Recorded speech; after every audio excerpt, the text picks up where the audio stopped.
Korrupsiya davlat boshqaruvi samaradorligiga putur yetkazishi bilan bir qatorda qonun ustuvorligi tamoyillariga rahna soluvchi illat hisoblanadi. Shu bois mamlakatimizda korrupsiyaga qarshi murosasiz munosabatda bo'lish davlat siyosatining ustuvor yo'nalishlaridan biriga aylangan.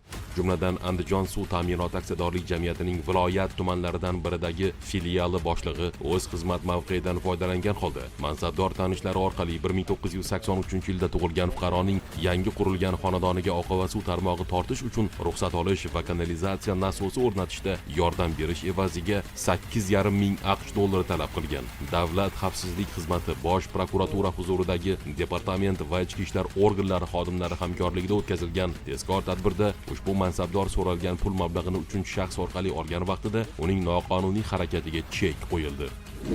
Boshqa holatda esa Qashqadaryo viloyati orttirilgan immunitet tanqisligi sindromiga qarshi kurashish markazining tumanlardan biridagi orttirilgan immun virusi diagnostika laboratoriyasi laboranti 1996-yilda tug'ilgan fuqaroga nisbatan tayinlangan ekspertiza xulosasini mansabdor tanishlari orqali uning foydasiga ijobiy hal qilib berish evaziga 3 ming AQSh dollari olgan vaqtida davlat xavfsizlik xizmati va bosh prokuratura huzuridagi departament xodimlari tomonidan ashyoviy dalillar bilan ushlandi.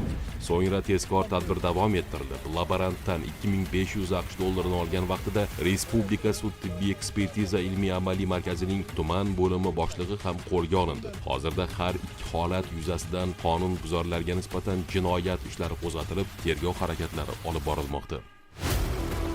Hurmatli fuqarolar, kundalik hayotda shu kabi qonun buzilish holatlariga duch kelsangiz, davlat xavfsizlik xizmatining 15-20 qisqa raqamiga qo'ng'iroq qilib xabar bering. Shaxsingizning sir saqlanishi kafolatlanadi.